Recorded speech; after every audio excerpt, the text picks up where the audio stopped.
The thoughts, opinions, and general overall shade thrown on High at 9 News are those of the individual speakers and not those of High at 9 News, its audience, or its advertisers. The statements made do not constitute medical, legal, or financial advice, and for advice tailored to your specific situation, please consult with a licensed professional.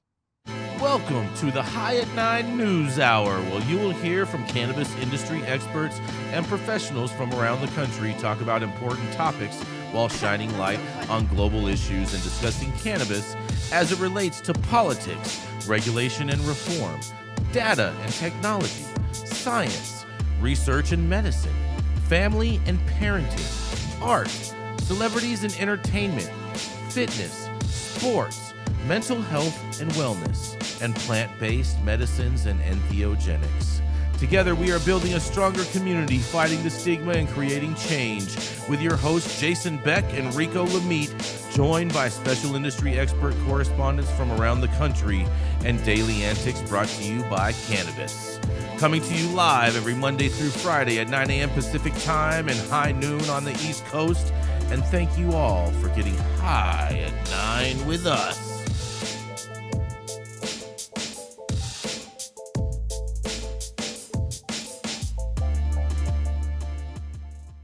Get one, Yarrow, and I'll sign it for you. Oh, yeah. Good morning, everybody. That's right. It is Friday, January 12th, and today is, get ready, you guys. You're going to love this one, Elise. It is Kiss a Ginger Day. It's also National Marzipan Day, National Curried Chicken Day, National Pharmacist Day.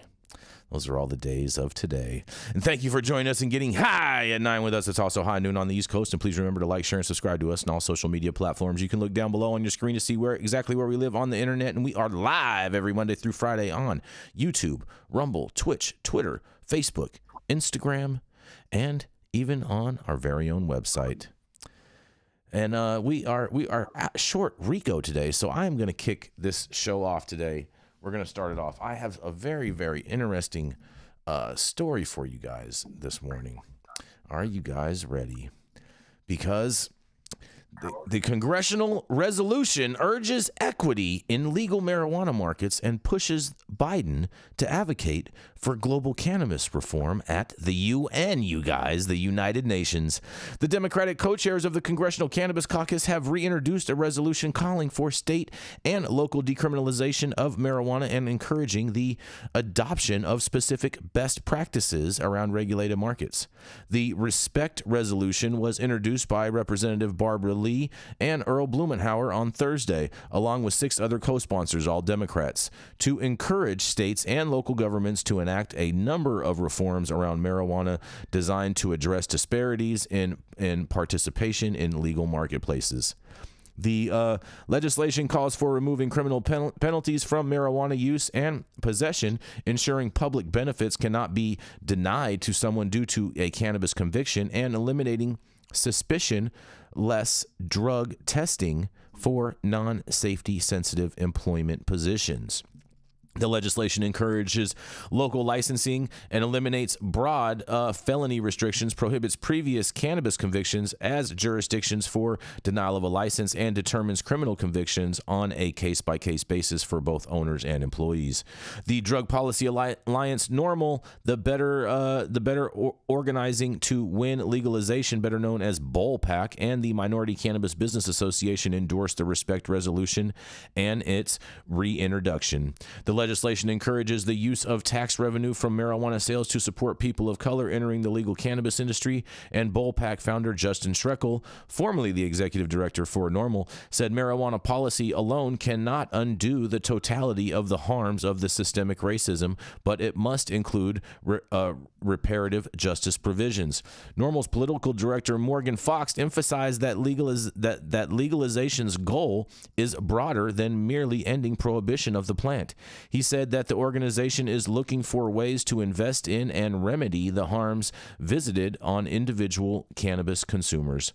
Lee and Blumenauer first introduced the Respect resolution back in June of 2018, and Lee has been a voice for marijuana equity in Congress. As more states have legalized marijuana, critics have warned against regulations that allow large businesses to dominate the market and ignore the needs of communities harmed by prohibition. Blumenauer announced in October that he won't seek a re-election this year, but he said he still has hope that the Biden administration will heed the will of the voters and end cannabis criminalization. The Drug Enforcement Administration told Congress that it reserves the right to make any scheduling decision on marijuana regardless of what the Department of Health and Human Services recommends, and there have been frustrations over delayed U.S. Senate consideration of a bipartisan bill to safeguard bans that work with state legal marijuana businesses, but Blumenauer remains hopeful for a productive year in federal marijuana reform. Well. This is Jason Beck for the High at 9 News. I can't wait to hear what all you guys have to think. I think this is just, I like that the drum that he's beating, but I don't think that it has any teeth, and I don't think it's actually going to do anything at all. But nonetheless, let's hear what you guys have to say. This is Jason Beck for the High at 9 News. What do y'all think? You guys are all on mute. No thoughts on this, huh? I love that they're talking about it. Yeah, I think it's great too. Yeah, I think it's great that they're talking about it. I'm with you. I don't think it's gonna happen. They're not gonna do nothing. They're not gonna move Biden to do anything. I mean, they're not gonna offer him like a big old. To quote Shakespeare, much ado about nothing. Much to do about. Look at that, Dr. Mark. Much ado about nothing. I feel you. Right? Yeah, they're not going to do anything about this. It's just your classic lip service. It's an election year.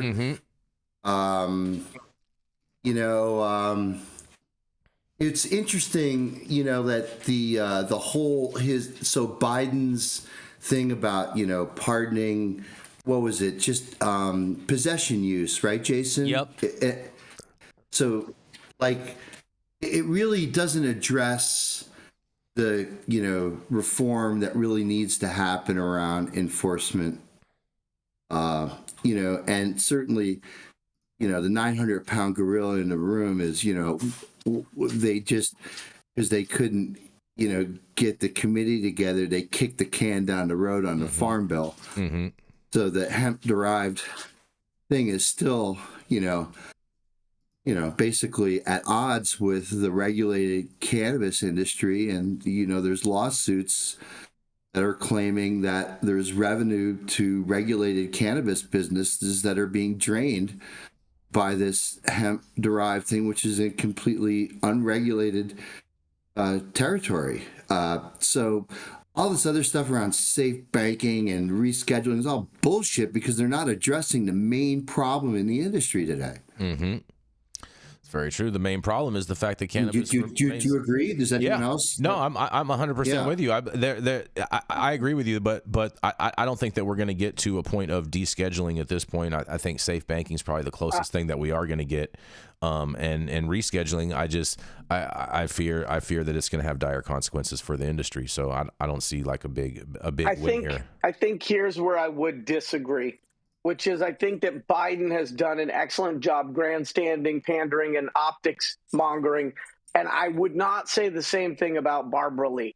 Barbara Lee is my favorite politician, and I know that is a contradictory statement, but that woman has been at the forefront of everything important. And when it comes to the regulated cannabis industry, she has been a champion and an ally in a way that very few policymakers can actually claim. And so when I see her name associated with something, I go, oh, watch out, something might actually get done. The other thing is, and I say this time and time again, but I have to be on brand and on message.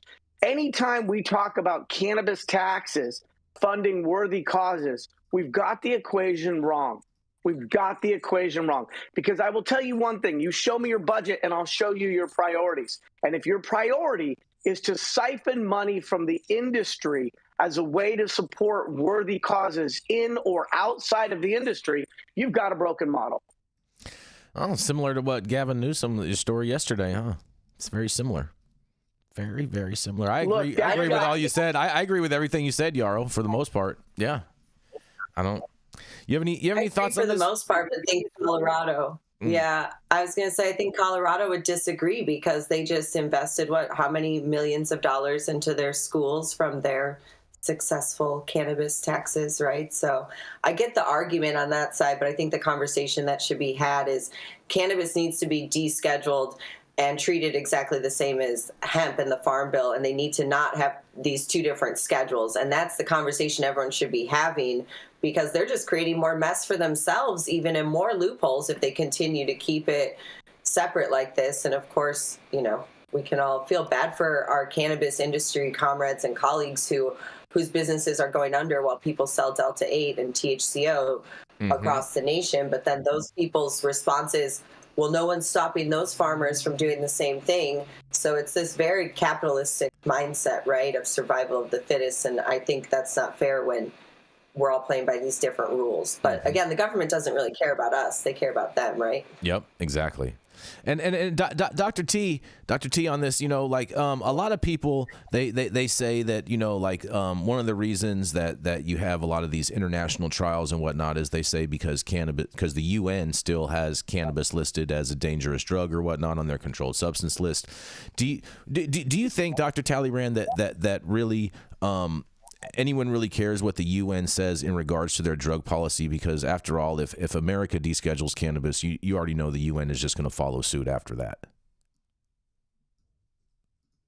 That's right. And, you know, to initially have cannabis, you know, as something prohibited, you know, clearly shows that the UN is following some other directive other than science. You know, they're not really following the evidence of science. And so, you know, this is a political game. It's not what the people want. 70% supporting, you know, at least medical use of cannabis, and science showing that it's not harmful. What is the holdup?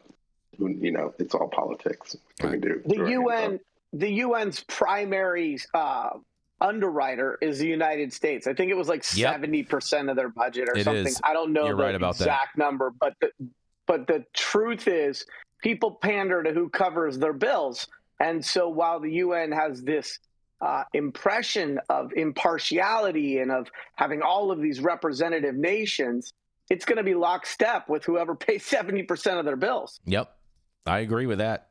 Bro. 100%. 100%. And on that note, we're going to roll right on into a commercial, and we're going to be right back. Oh, man, that was weird. Hey, you, America. Do I look like Sean Connery?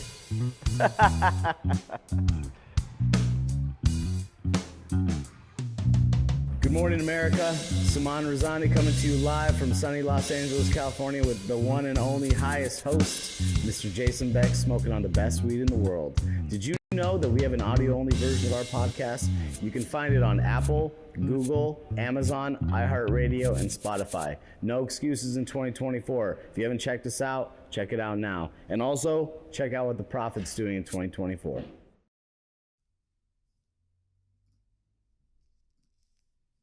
Oh, yes, and we're back.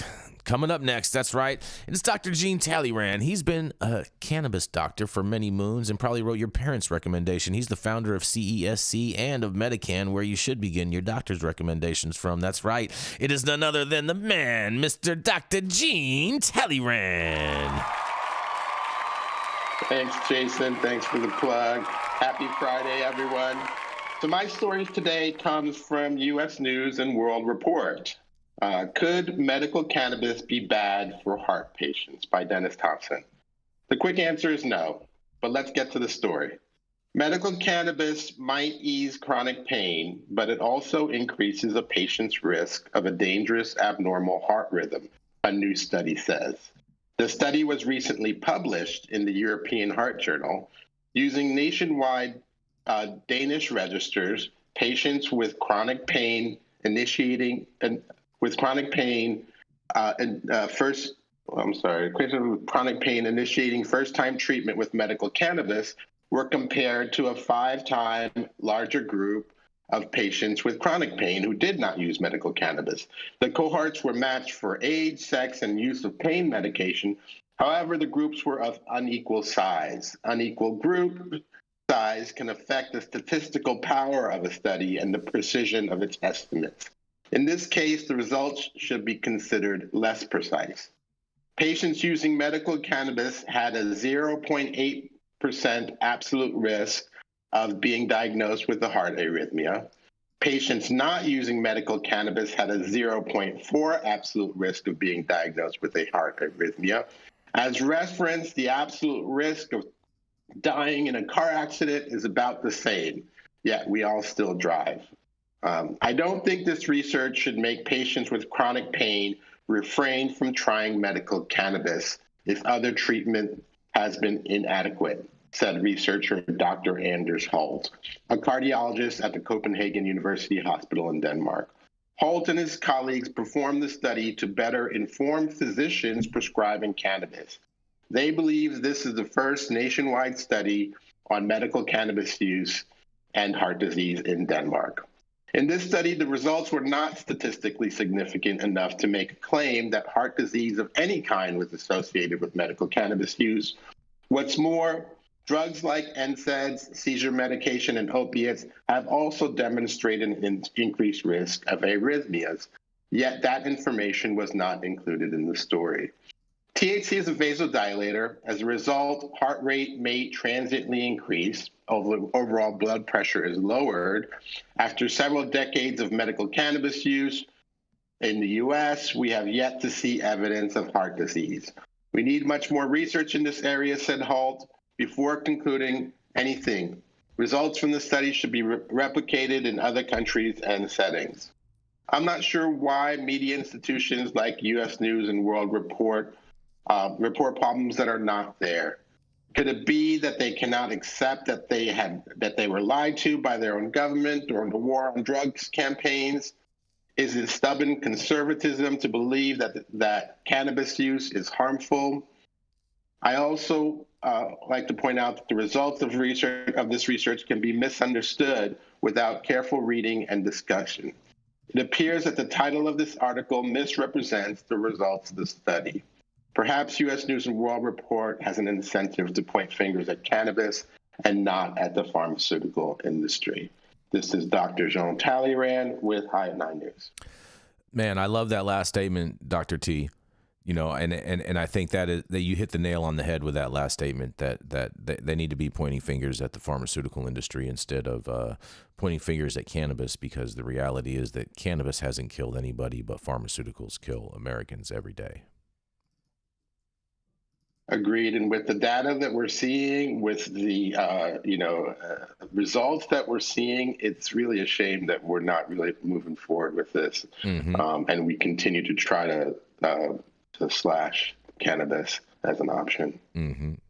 Yeah, we have to, in the same discussion, and I'm sure my good doctor colleague here would agree with me, that there is life-saving pharmaceuticals, right? That there are drugs.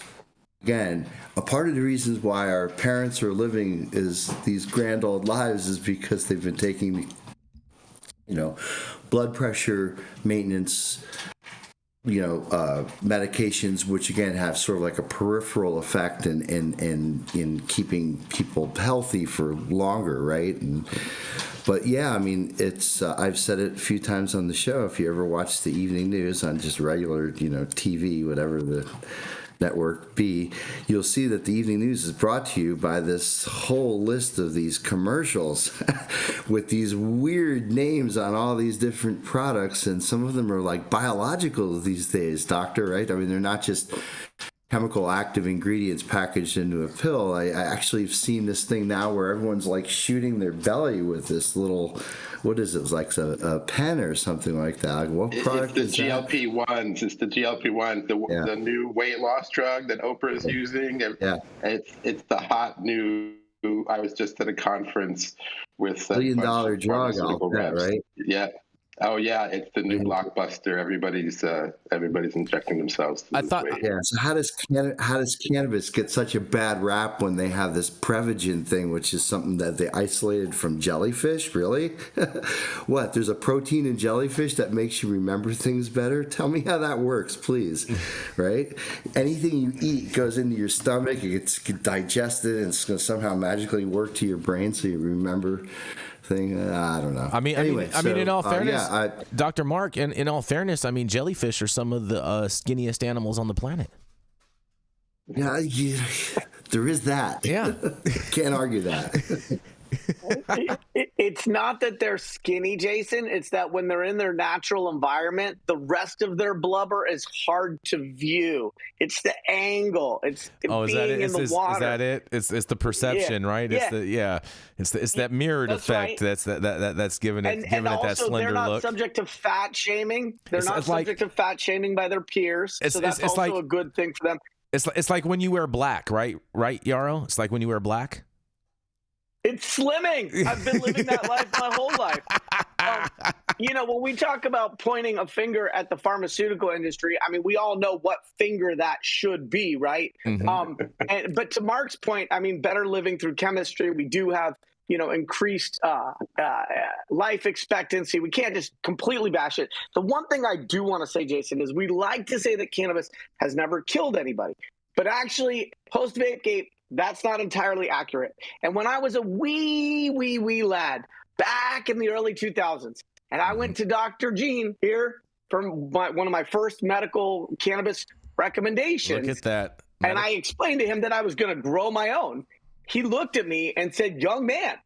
And he shared with me stories of patients that had been damaged as a result of what had been put on those plants, not the plant, but what had been put on those plants. So I think it's important that when we say that cannabis has never killed anybody, the plant may have not killed anybody, but our lack of understanding around what we should and shouldn't put on that plant before we consume it or aerosolize the biomass has created harm. And so I just want to be full spectrum in the way that we explain the risk profile. That part is true. And, I don't know. Do you remember Jane Warwick, Dr. Talleyrand?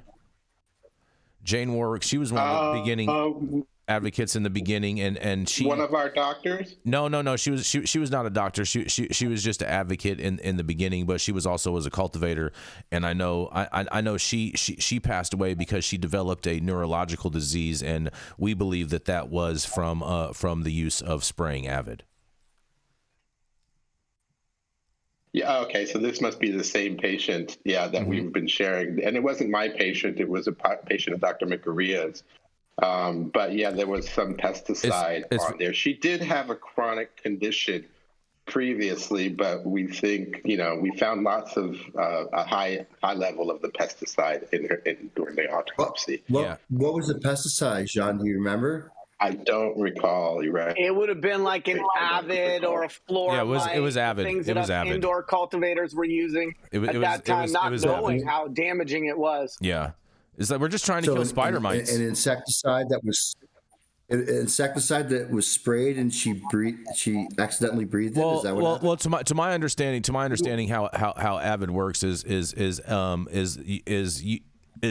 people that spray Avid, they would have to be in basically one of those chem suits or whatnot. And a lot of people, no home grower really had chem suits back then, and so just spraying it around that could seep and attack your nervous system just from the pores seeping into your skin, from my understanding.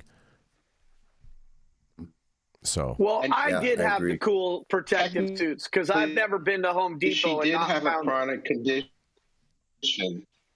What's that, Dr. T? She did have a chronic condition. Yes, that part is true. Yeah, which made her more susceptible to having this reaction. Mm-hmm. Exactly right. No, officially, the autopsy said that she died of the chronic condition, but that it was suspicious to see high levels of the pesticide in her at the same time. So, Yep. Exactly. So I did have one of those cool hazmat suits, Jason, because I never found anything at Home Depot that looked so industrial that I didn't want to own and possess. So we did mask up and suit up and wear those Tyvek things when we did our foliar sprays. The misperception or lack of understanding that we had is that we believed that insecticide would dissipate out of the biomass of the plant after a couple of weeks. And we didn't have any science to support that. Mm-hmm. Yeah, it's a crazy world, and we it's just a sad situation with these pesticides. And and a lot of that has to do with the fact that we smoke cannabis, and most of these pesticides are made for agricultural products that we consume. And so consuming them in that way, as opposed to lighting them up and burning them, is totally different method and creates a totally different chemical reaction process. Exactly. Right, Dr. Mark? I don't think ingesting carcinogenic chemicals in any form, whether you're eating them or smoking them, is better than the other. I mean, look at what's wrong with our food and Roundup and Monsanto and all that. So, and that's not saying the food kills people, right? It's the chemical that kills people. So back to Yarrow's tangent about cannabis killing people. I don't think it was cannabis. It was in this story rabbit hole we went down. It was the chemical, right? Mm-hmm. But what I wanted to know about the story Dr. T was reporting on is, why are they spending money to study something? So again, it's like they're looking for something wrong. And why not take that money and energy and invest in studying something that anecdotally has been proven to be helpful and prove that, right? So it's just, I agree with the initial comments about it seems like they were looking for something wrong, and for whatever reason that is. I could tell you exactly why.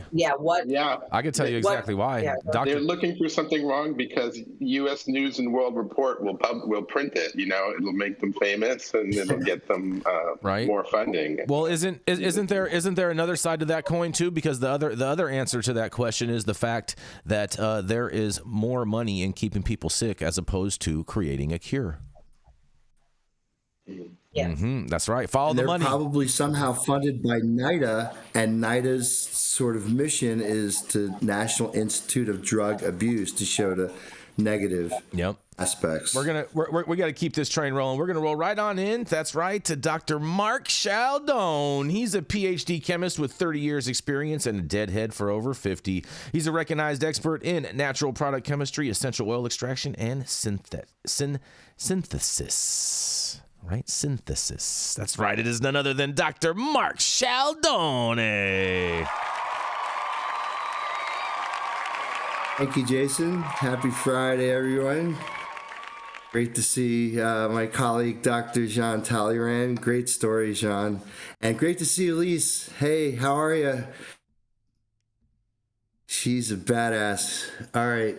So let's see, what's my story today? Oh, hey, it's the same old song and dance. The industry's failure to address intoxicating hemp products is the height of irresponsibility. That's the title of the article. It was in the Hemp Today back from January 8th. So it's, you guys know this story. We've talked about it a few times. U.S. hemp, it's a super long article, but I'll try to get through most of it here. U.S. hemp stakeholders have warned that an old list of industry priorities for next U.S. Farm Bill continuing to ignore the elephant in the room. Products that contain Delta-8 THC and other intoxicating compounds made from hemp-derived CBD. The recommendations issued under a banner of the U.S. Hemp Roundtable, which is the USHR, as a delay in the 2023 Farm Bill has opened up a window for further lobbying and a debate over hemp extracts and downstream products. A January 3rd USHR press release about the policy recommendations makes such ado about the remarkable unity among 33 trade bodies in the industry, but implies little cohesiveness when it comes to the controversial matter of intoxicating edibles, which have increased turmoil in the CBD business, still the industry's most lucrative subsector. When the original statement of the industry priorities was released last May, it failed to mention the psychoactive hemp products at all. USHR repeats in all original recommendations, but a call for a policy that will maintain a current definition of hemp while balancing appropriate consumer protections with continued market access to hemp products, those presumably containing intoxicating products like edibles. The products which can produce a marijuana-like high, I hate when they say that, but hey, that's the way it's written, are putting CBD through various processing in the lab. Products are the source of lawsuit regulatory challenges, as those we've discussed here on High at 9, throughout the country, and different states taking different approaches to try to tamp down a wild and woolly market. Oh, that's a great way to describe it. Wild and woolly. Like some of Elise's outfits. In many producers and distributors are playing a dangerous game. It's interesting that they're using the word dangerous here. Dangerous first to public health. Dodgy producers continue to market Delta-8 and other intoxicating cannabinoids to children in packaging including edible products in brightly colored motifs that mimic popular brands of candies and other treats. Because the products do not fall under the rules for recreational or medical marijuana, they aren't under the safeguards such as things as tainting, proper packaging, and health warnings. Dangerous second to the entire hemp industry. Pioneering stakeholders of a new era in hemp have spent decades in trying to clear up the misleading, the misunderstanding that equates to hemp with marijuana. With intoxicating hemp products more exposed to the public and regulators, any results of those efforts are quickly being eroded negatively, affecting investment and development across hemp sectors. Yet 33 groups flying under the USHR flag have nothing straightforward to say about the train wreck, failing to take the opportunity to put forth a realistic strategy for such products, and missing the opportunity to cast a responsible industry when it comes to consumer safety.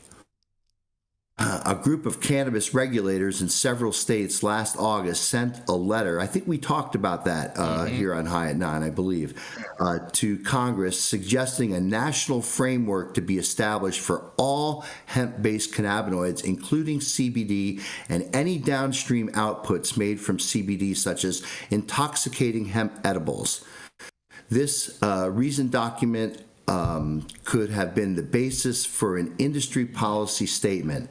However, the Hemp Association memberships are overwhelmingly made of and financed by CBD-related companies who do not agree in their approaches to intoxicating hemp cannabinoids and cannot reach common principles, so they punt.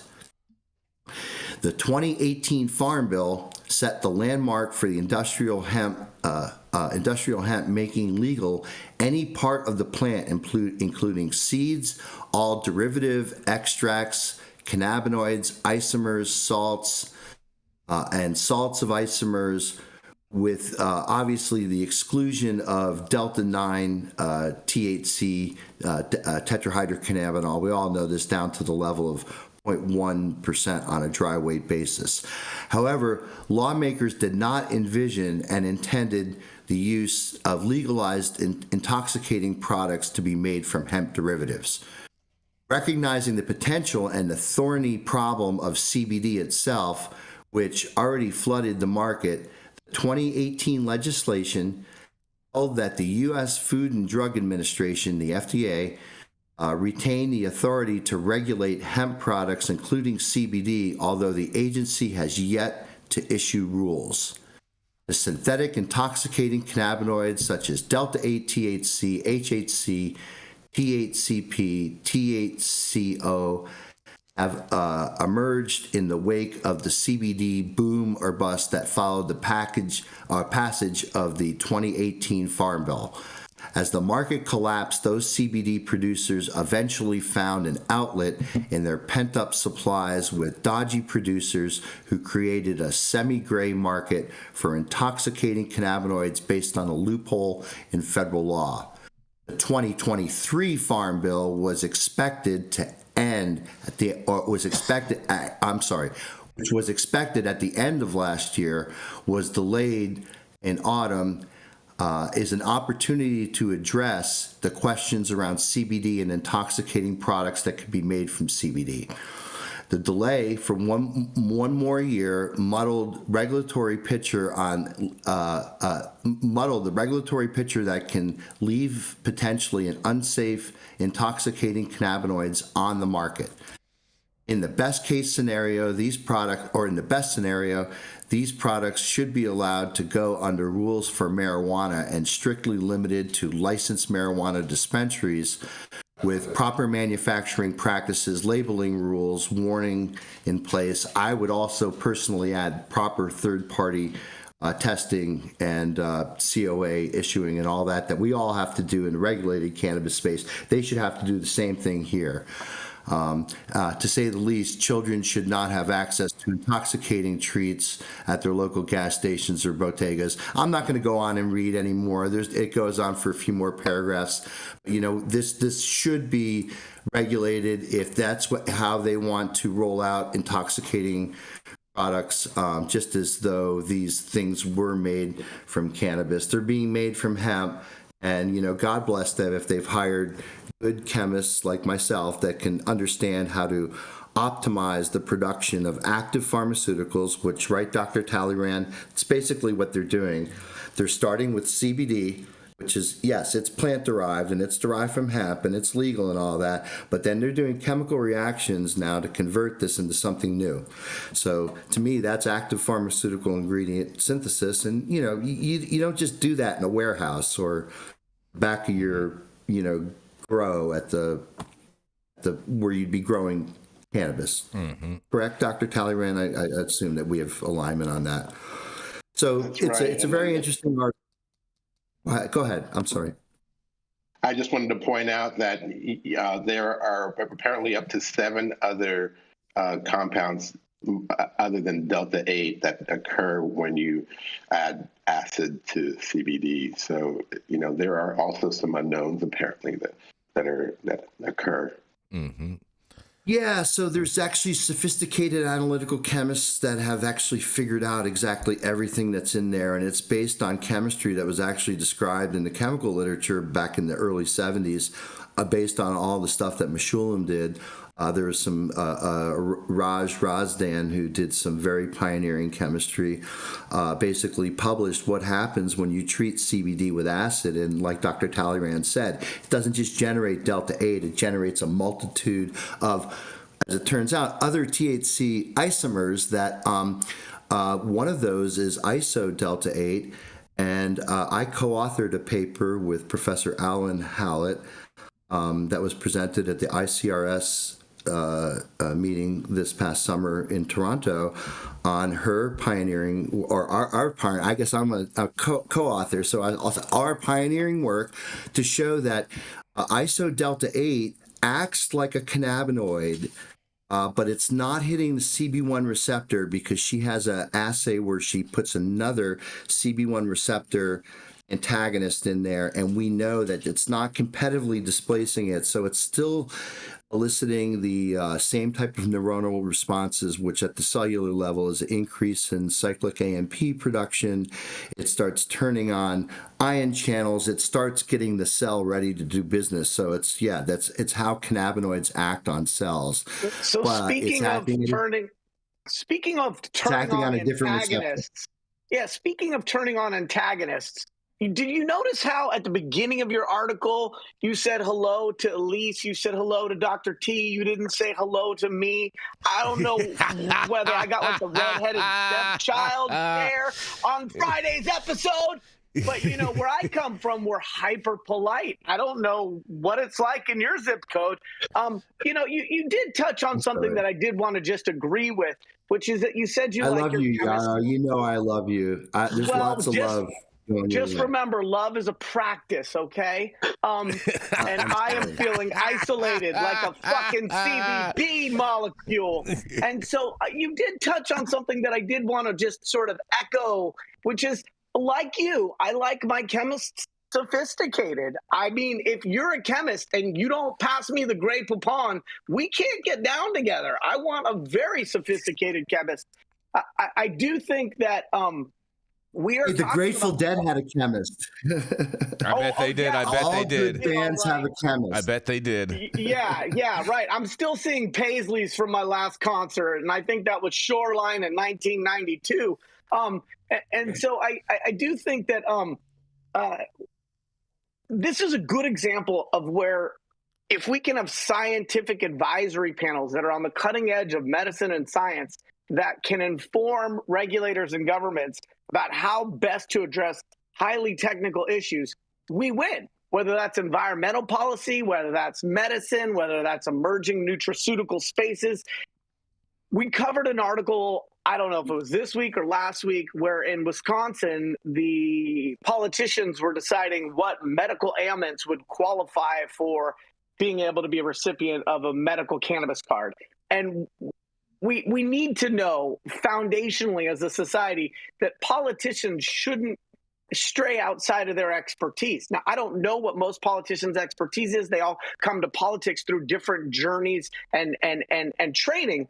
But this gets us back to letting scientists inform for policy and having those intoxicating cannabinoids regulated in a way that is independent from the source, and making sure that those policies are keeping track of the chemistry innovations so that chemists aren't just one step ahead and providing intoxicating cannabinoids to people without some type of age-restricted and supply chain assurances. And so we're going to keep seeing this probably until there's something really, really terrible that happens. And that's the problem. We've been talking about loss prevention in dispensaries, and then 2 weeks ago, we have an Oakland police officer slain in the line of duty as a result of cannabis businesses. And so we're talking about these hemp-derived cannabinoids, and like, what is it going to take? Some 11-year-old buying something at a gas station and then walking out in front of a semi-truck? The sad truth is, in America, if it bleeds, it leads. And until there's something tragic, I doubt we're going to have this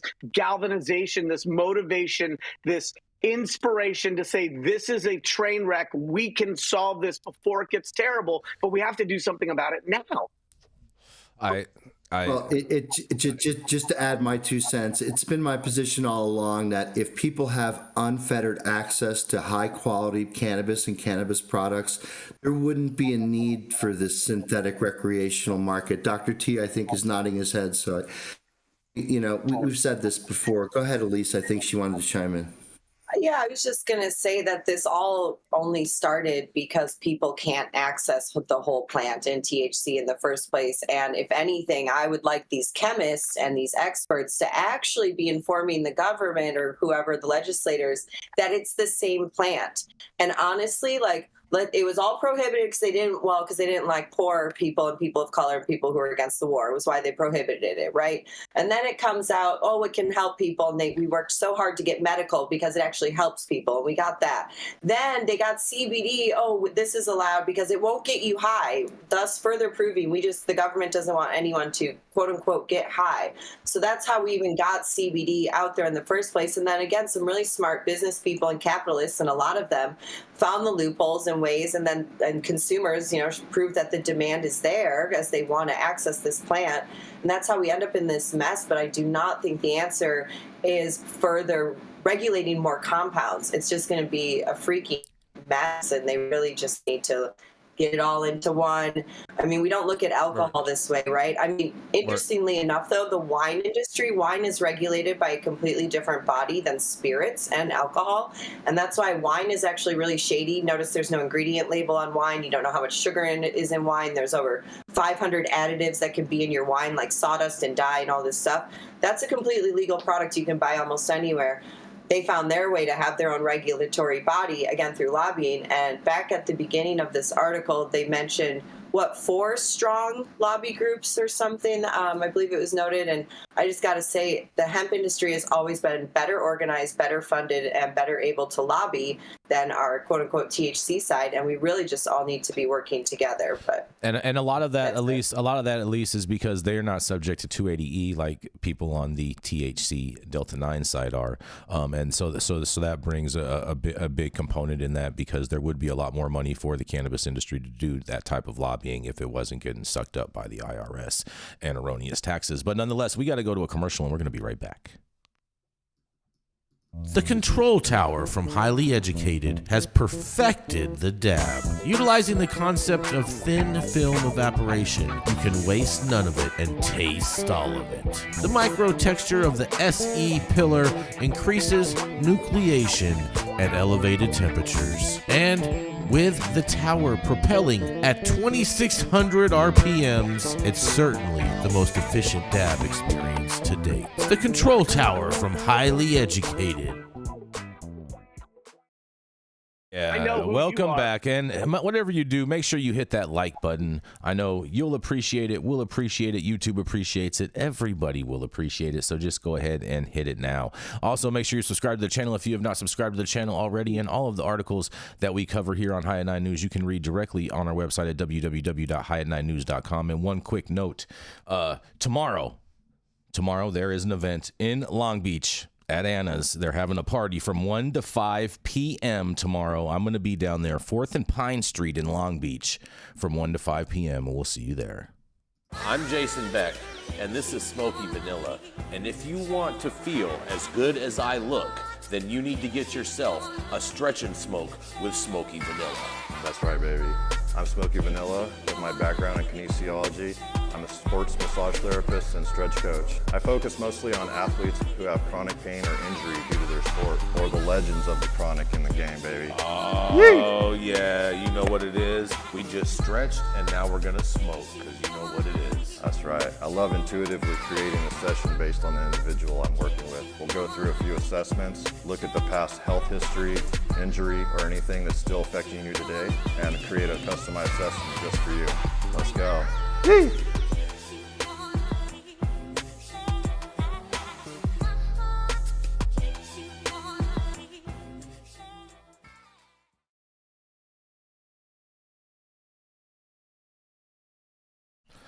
Coming up next, it is Miss Elise McRoberts. She has been trailblazing in the cannabis space for a decade and is the founder of Hashanista, a hybrid strategy firm and production company, lifestyle brand. And Elise is actually even a Emerald Cup judge coming up too. That's right, is none other than the Hashanista herself, Miss Elise McRoberts. Thank you, Jason. But when we get, it's Elise McRoberts. Don't forget that MC. I said McRoberts. Right? I said McRoberts. It's an MC. Like Roberts. No, I said McRoberts. You just didn't hear the Mick. Okay. I promise. We'll actually take. All right. But while I'm here in Marin County, California, my story today is from New Jersey. It's on Marijuana Moment, and it is New Jersey lawmakers filed bills to allow cannabis home grow, interstate commerce, banking protections, psilocybin legalization, and more. They use the word marijuana. I will be swapping it for cannabis and as I read this.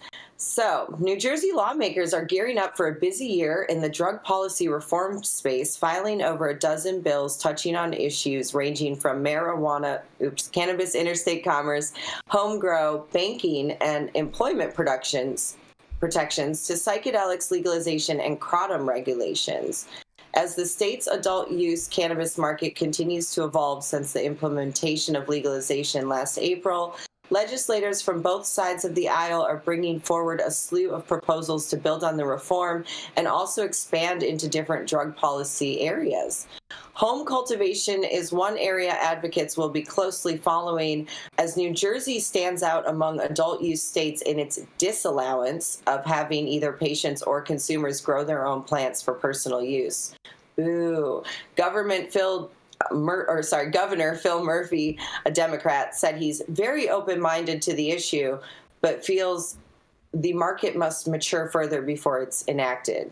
aka let people sell more weed before they let people grow their own weed. So here's a rundown of some of the key cannabis, psilocybin, and kratom bills that New Jersey lawmakers filed for 2024. This is pretty exciting. There's a lot. Go New Jersey. So S 1985 legalizes growing or possessing up to 6 cannabis plants for personal recreational use and up to 10 plants for personal medical use by persons 21 and older. A 414 legalizes possession of 6 or few cannabis plants. I'm not sure why that's separate. I guess it's just a standalone. Because it's also interesting there's no age in there. S 1393 and A 846 authorizes home cultivation of medical cannabis. S 2286 permits governor authorize interstate commercial cannabis activity in certain circumstances. So that's Senator President Nicholas Scutari, a Democrat, is sponsoring this interstate proposal again after he filed an earlier version that did not move beyond production or introduction in 2022. That is, I think we have a similar one here in California, a bill to, I guess, get them into interstate commerce once that's allowed. Then there's A901, protects financial institutions and insurers doing business with cannabis industry from being penalized by state regulators. There's a few for these other industries, their protections, essentially. There's S1126, establishes state bank for handling marijuana, aka cannabis-related funds. There's S1955, creates certain protections for insurers and insurance providers engaging in business of insurance with connection with cannabis-related businesses. A 1609 establishes protection from adverse employment action for authorized medical cannabis patients. Great. A 2719 provides employer and employee protections pursuant to the use of legalized cannabis items. This is worker-focused legislation that would build on existing guidance adopted by the State Cannabis Regulatory Commission that clarifies employers generally cannot penalize workers based solely on positive drug tests for cannabis metabolites. Another one is Elise, yeah. we got to discuss the story because we're running out of time. And okay, you should just let everybody know if they want. No, you should just let everybody know if they want to read if they want to learn about all the bills going on in New Jersey, that they can read it directly on our website at www.highat9news.com. Perfect. Yes. So yeah, you can read them all there. Some other ones I'll point out is there's a Psilocybin Behavioral Health Access Services Act. And there is also one that's not so good. It establishes THC potency limits for cannabis products. So then, of course, there's a Kratom Protection Act, kratom being a plant that is completely legal right now and hits the opioid receptor. So there's a lot more interesting ones in there, but I'll let you guys chime in and give me your comments. What do we think about New Jersey trying to open it up? This is Elise McRoberts, the Hashanista for High at 9 News. Oh, yeah. Oh, look at Yarrow. Yarrow is like... Good thing. Oh, go ahead. I was wondering what her dog thinks, because I'm a big dog person and I've been a big fan of hers since before I ever met her, and then like fanboyed her on connecting flights from like JFK to MJ Biz. And I was just thinking that if she's going to share her opinions as a regular contributor, that she should also share what the Poochie thinks, and to see if they're aligned in their perspectives, because there could be some divergent views. I mean, look, I think that, Elise did a deep policy dive, and maybe we don't have the time for that now, but these are all different bills. And I think that the general takeaway is New Jersey is getting busy, and some of these are going to live, some of these are going to die, some of these are going to be modified in the process, but they're taking seriously the economic opportunities, the plant medicine opportunities, the variety of issues that come up as a result of trying to have a society that is adapting and changing. And so I'm not in favor of the potency limit rules, only because I think that shackles cultivators and penalizes them if they have an amazing round that tests higher than they were supposed to. Now we've got a product that has challenges or issues. I don't have enough information about kratom to be able to be valuable and have an opinion about that. But what I just do like is that New Jersey seems to have a docket of proposed legislation that would lead me to believe that they are taking the opportunity seriously and that they are trying to have sensible regulation. Mm-hmm. I mean, what I love about this the most. Go ahead. No, go ahead. Go ahead, Elise. I was just going to say what I love about this the most, and Miss Axl Rose is very pro home grow, is that this shows that, a state that got it completely wrong in the beginning by not allowing for home grow, it shows there's opportunity to fix something done wrong, right? And so let's hope that passes. Well, let's just say the opportunity happens if it actually does get fixed, because otherwise it's just smoke and mirrors and just placating to the base with actually getting nothing done. All right, I'll throw this in. I'm from Jersey. You from Jersey? You from Jersey? Who's from Jersey? I'm from Jersey, okay? There's two things about Jersey. Big pharmaceutical. It's all there.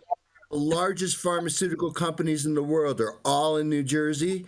And the wise guys, the Sopranos, right? They're all in Jersey. If there's money to be made, you pay a neighborhood tax based on where you are. New Jersey is the state that's in between Pennsylvania and New York. Come on, man. The only thing I would guys add, and big pharma. Bingo. The only thing I would add is that the plant number needs to go away. It's about canopy, not plant number. We realized this in California a long time ago. Mm-hmm. They want to control production. They've got to go to canopy, not plant number. I totally agree with that, and I support the home grow. But the interstate trade bill is a pipe dream. Like they couldn't do it even if they wanted to. It takes an act of the federal government. But nonetheless, we're gonna roll right on in to Mr. Yarrow Kubrin. He is our very own Florida man from Sebastopol, California. That's right, the 707. He does cannabis, real estate, and every now and again he might get some cannabis real estate in. That's right, is none other than Mr. Yarrow Kubrin.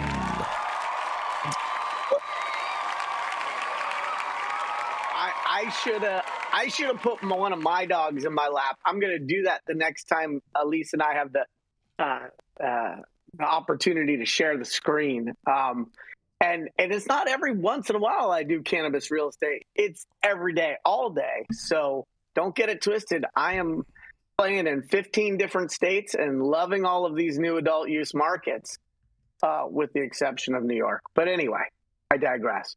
So my article today is in Maryland, and good morning, High at 9 News viewers. Maryland rules on past marijuana use may hurt police recruiting, chief says. Maryland rules regarding marijuana use may make it harder to recruit new police officers, Montgomery County's chief says. Even though cannabis is legal in the state, recruits have to be pot-free for 3 years before applying. Having a legal drug become a barrier to increasing law enforcement seems like it's a bad policy, said Montgomery County Assistant Chief Administrative Officer Earl Stoddard. In a letter sent last April to the Maryland Police Training and Standards Commission, Montgomery County Police Chief Marcus Jones, the head of the Fraternal Order of Police and a county council member, asked the commission to modify its regulations. The commission agreed to conduct a study. I think in today's environment where we are with the legalization of cannabis that has now restricted law enforcement agencies, particularly larger agencies across the state, Jones said, and officials said they want to have more local flexibility on marijuana use in the hiring process. Once on the force, officers are banned from any kind of cannabis use. By comparison, DC police require recruits to be marijuana-free for 3 months before applying. It's a big issue, but it's going to become an increasingly larger issue as more people who have consumed with legalization consider policing. They realize they're ineligible, and that's when we expect to see a bigger drop-off in applications, Stoddard said. If the commission doesn't make the change, the county will work with lawmakers in Annapolis on possible legislation that could give them the flexibility they want. Montgomery County Police are down 175 officers. The department already offers a $20,000 signing bonus and plans to hire a firm, waste the taxpayers' money, to help with recruiting. Fairfax County Police say there is no specific ban on past marijuana use for its new applicants. They're handled on a case-by-case basis. This is Yarrow Kubrin, Friday morning, High at 9 News. Weed for the people I would like to hear what my esteemed panelists of fellow guests have to think about this. Maryland. And it's not Marilyn Monroe we're talking about here tonight, you guys. Man, I mean, Yarrow, do you? I mean, I think the chief is overreacting on this, just a little bit, just a smidge. Well, look, if you're a police department and you're down 175 people, you've got a big deficit to fill in terms of abled, motivated bodies. And as society's rules change, so too do the qualification rules. And nobody is going to say that, like, a blunt is a tactical instrument. Like, I don't want my SWAT team rappelling down after just having 57 dabs. I get that. But I think that we need to continue to eliminate the stigma of cannabis use, because if they can have 57 shots of tequila on a Saturday night, and that's not a disqualifier, I mean, everybody needs a little vice, okay? And our civil servants are underappreciated, underpaid, and have very stressful positions. How are they supposed to take the edge off in their own time without risking continued employment or the opportunity? My feeling is if you have a call for public service, our job as a society is to make that as appealing as possible and to lower those barriers of entry and to hopefully attract the type of people that will be great representatives of law enforcement embedded in their communities and making righteous decisions as they help society to improve itself. So I got a quick story for everybody. Hold on. Go for it, baby. So I consulted for a group. That got a license in Maryland, one of the first groups, and they turned an old tuna factory that used to make bumblebee tuna into a cannabis grow, and it just happened to be right behind the cop shop, okay? So actually, the cops became the security force that we used for the cannabis grow. Our entire security folks were all police. They took off their policeman uniform. They still had their gun with them. They came back and basically were our security. It was a symbiotic relationship with law enforcement because we needed the security to do what we were doing at the time. And I think there's an opportunity for that I see. Maybe Elise can comment on this across the country where, you know, former and current law enforcement participants in that side of the industry are also basically the security of cannabis grows. They're licensed to carry guns, right? So, well, yeah, I mean, when you need that, you have that. And I mean, we have on the show Chris Eggers, who's former detective for San Francisco and for Oakland. For example, yeah, and who now does cannabis security. Tons of people like that.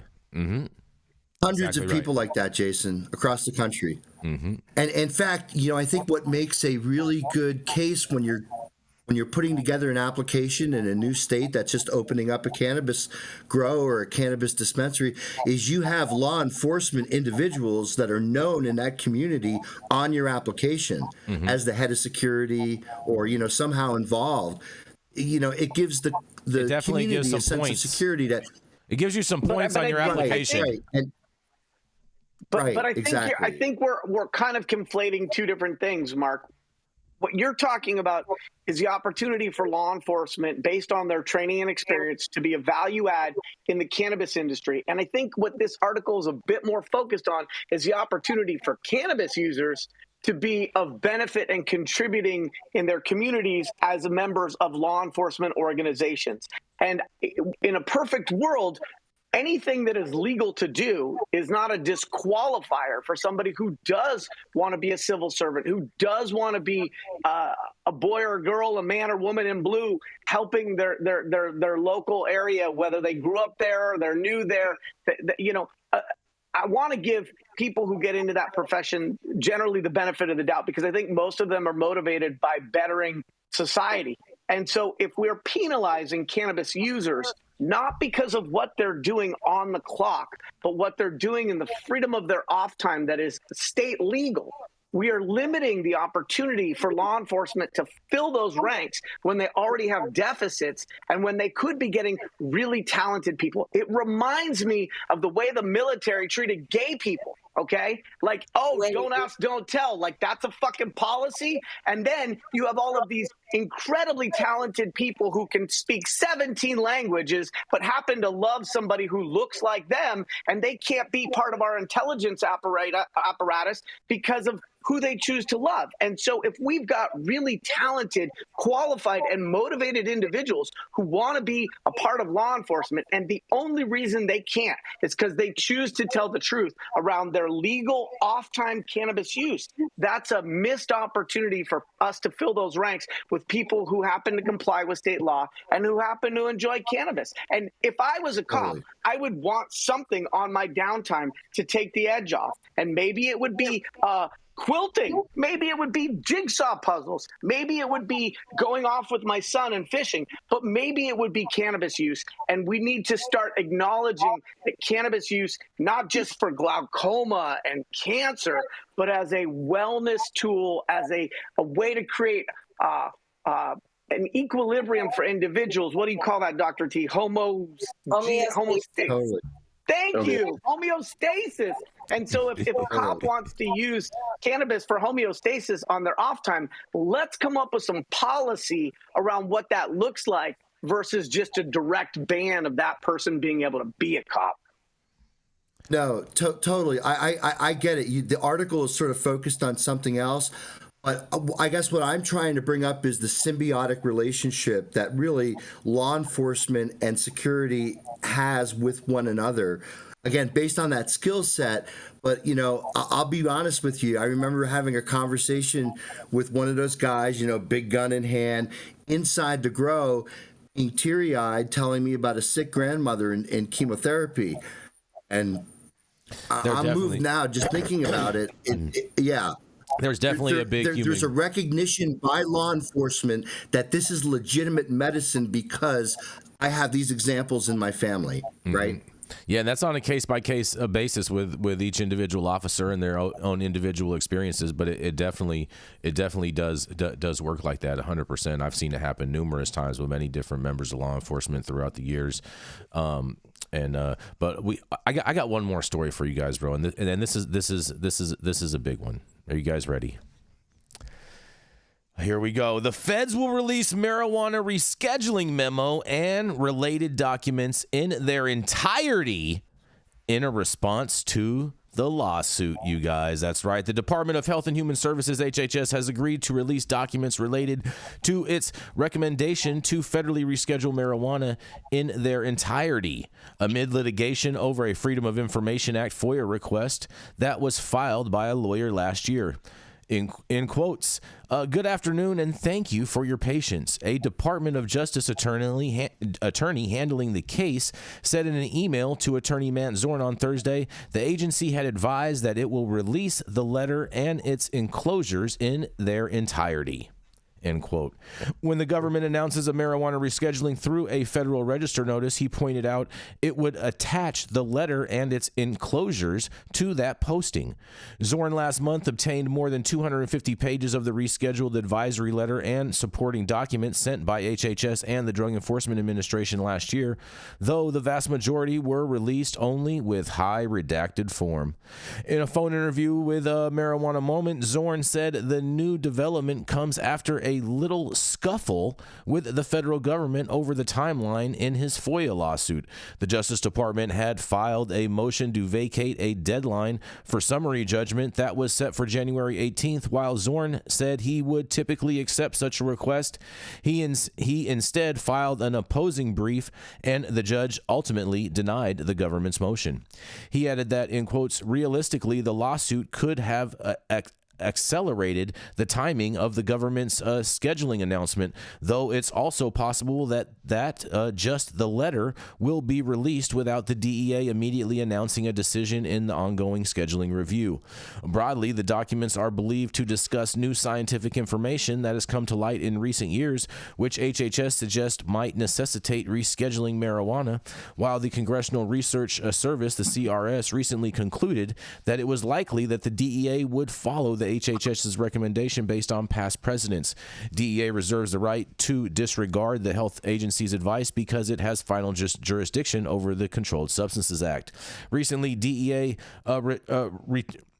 reiterated in a letter to Congress that it has final authority on rescheduling decisions regardless of the health agency's recommendations. In quotes, DEA has the final authority to schedule, reschedule, or deschedule a drug under the Controlled Substances Act after considering the relevant statutory and regulatory criteria and HHS's scientific and medical evaluation. It says DEA is now conducting its review.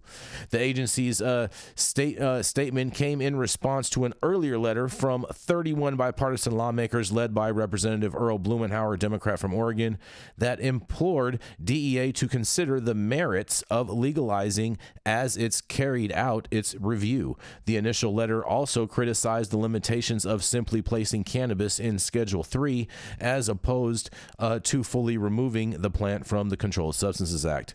Meanwhile, 6 former DEA heads and 5 former White House drug czars have sent a letter to the Attorney General and current DEA administrator voicing opposition to the top federal agency's health recommendation to reschedule marijuana.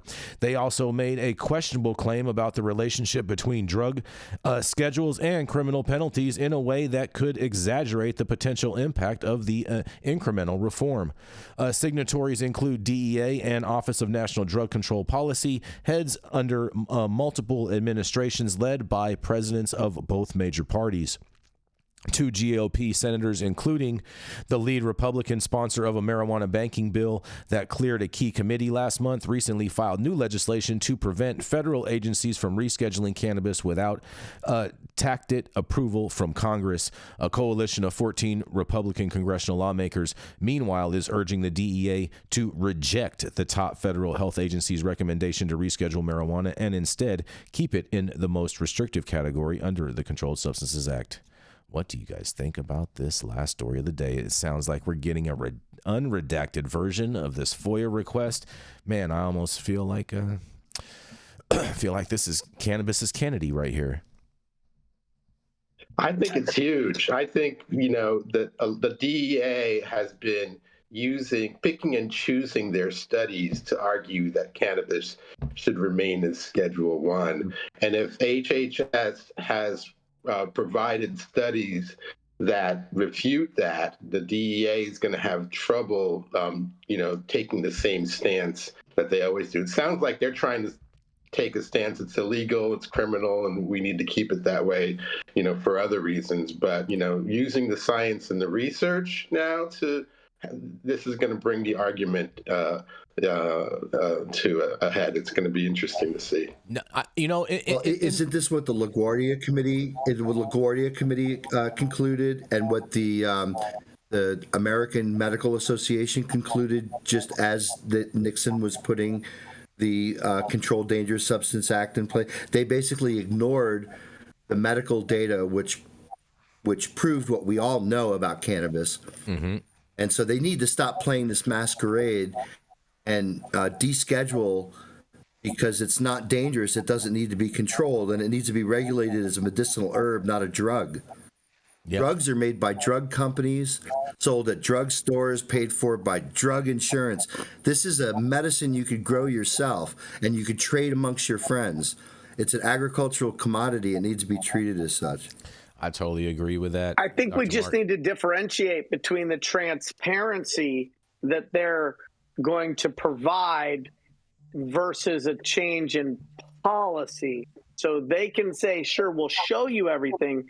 It doesn't mean that they're going to move quickly or incrementally towards something that is more scientific based.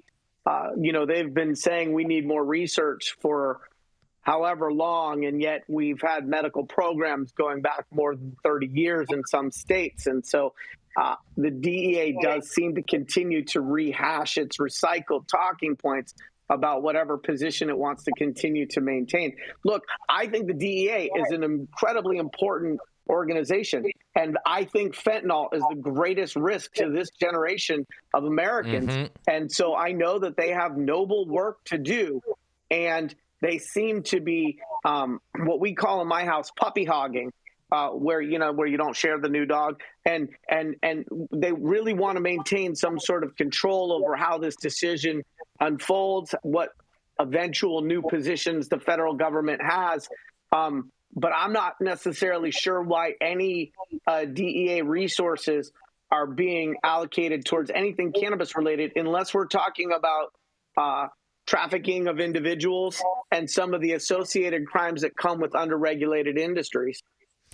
Well, I mean, I think that DEA was only created because they criminalized drugs, right? Back in when the war on drugs was created. So we actually don't need them. And I don't think their work is important, because we wouldn't have all these illicit substances and issues if things were legal and, safely tested and just freely available. That there wouldn't be an underground or criminal market. You still have illegal drugs, though. At least you still have this quirk,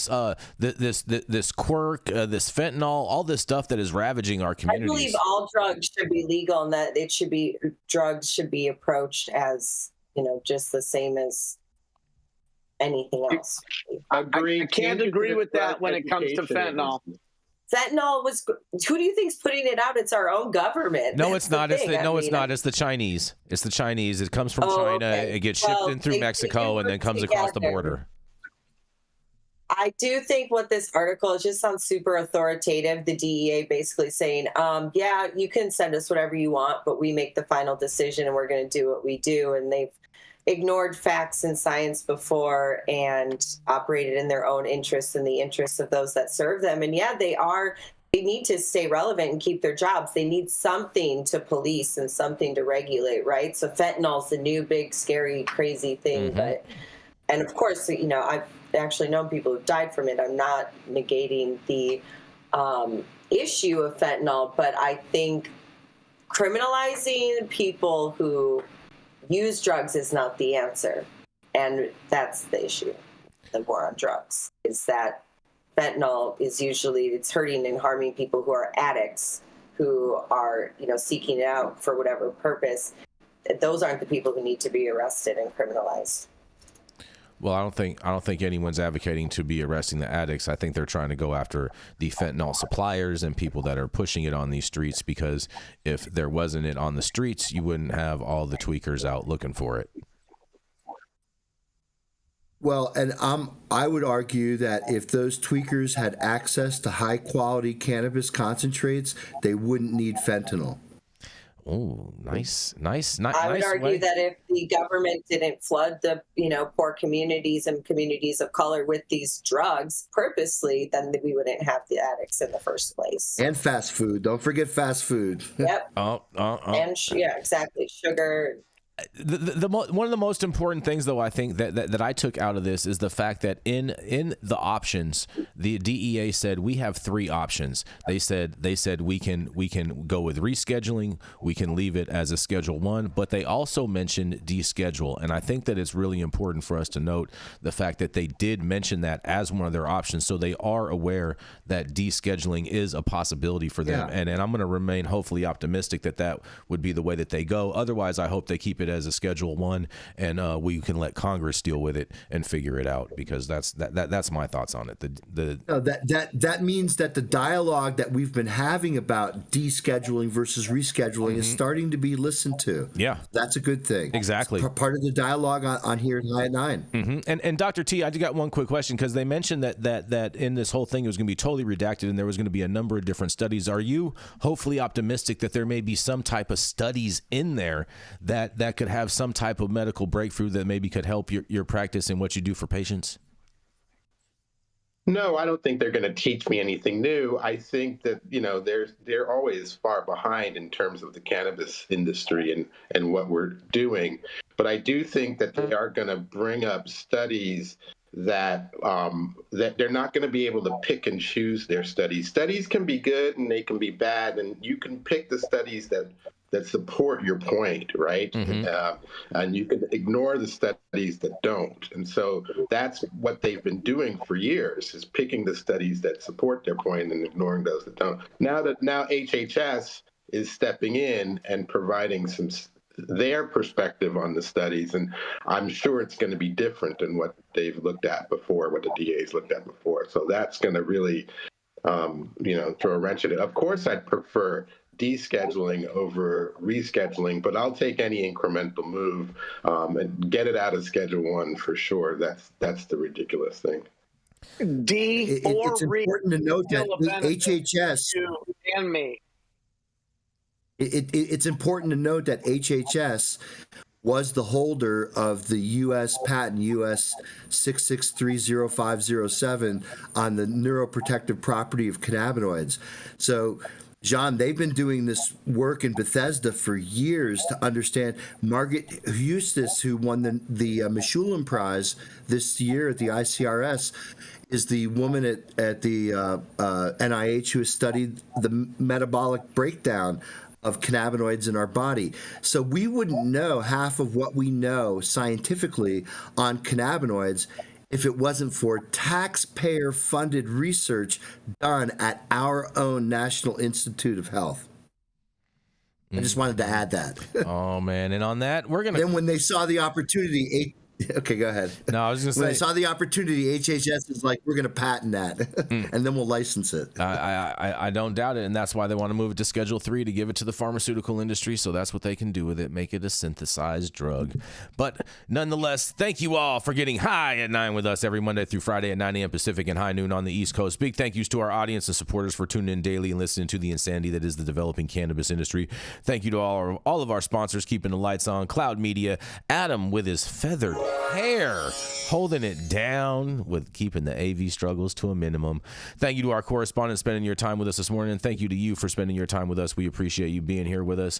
And this has been one hell of a week of news for you guys, and I hope this is enough to fill you up until next week.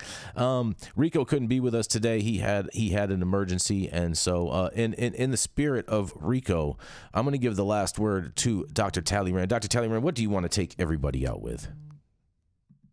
Oh, wow. Okay, so where are we? This is 2024, January. This is going to be the year, guys, for changing the cannabis law. Remember that the plant is there to teach us about love, community, and so let's not lose perspective. Have a great weekend. All right.